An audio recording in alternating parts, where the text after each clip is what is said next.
Have you ever caught yourself in the middle of a completely imaginary conversation and realized it felt more real than the life you're actually living? Maybe you're driving home from work, staring out the window, or standing under the shower, and suddenly you're not there anymore. You're somewhere else. In your mind, you're finally saying the perfect words. You're winning the argument you lost years ago. You're proving your worth to people who never noticed you. And for a few minutes, it feels powerful. Then reality snaps back.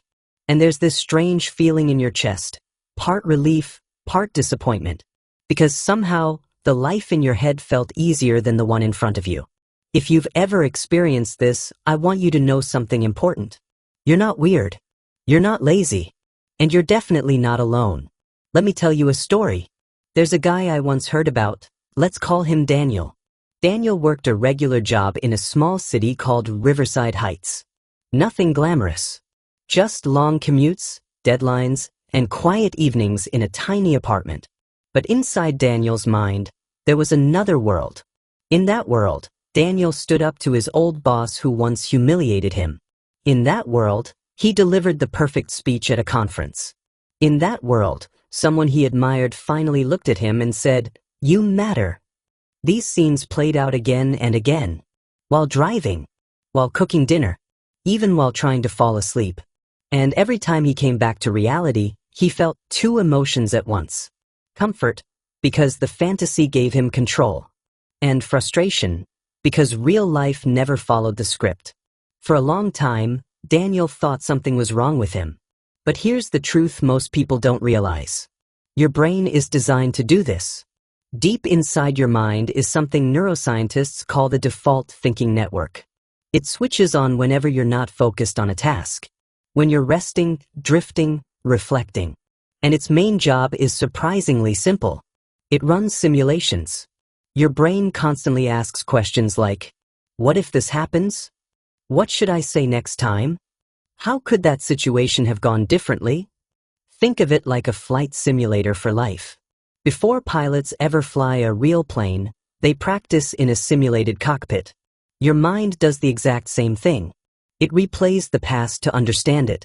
It imagines the future to prepare for it. And sometimes, it builds entire emotional stories to process feelings you never got to express.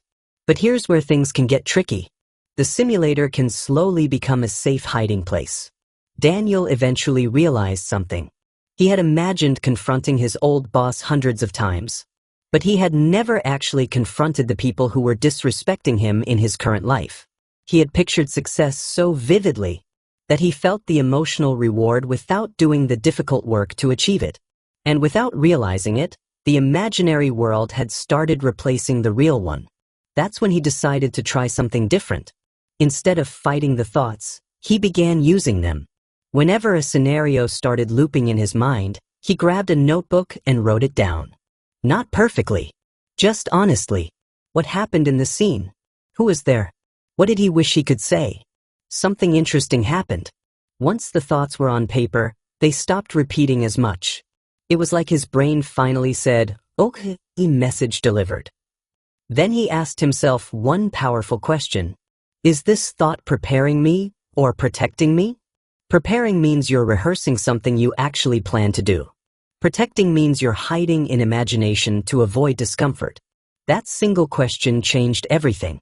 Because sometimes the next step isn't another mental rehearsal. Sometimes the next step is a real conversation, a real risk, a real attempt. And yes, real life is messy. People interrupt. Conversations go off script.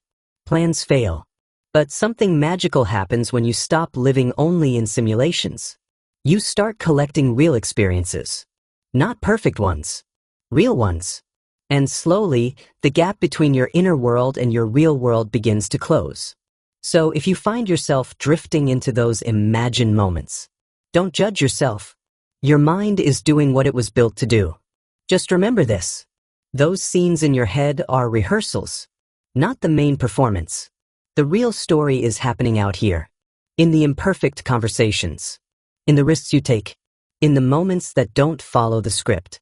And honestly, that's where life becomes meaningful. If this message resonated with you, Make sure you subscribe to the channel and join this community.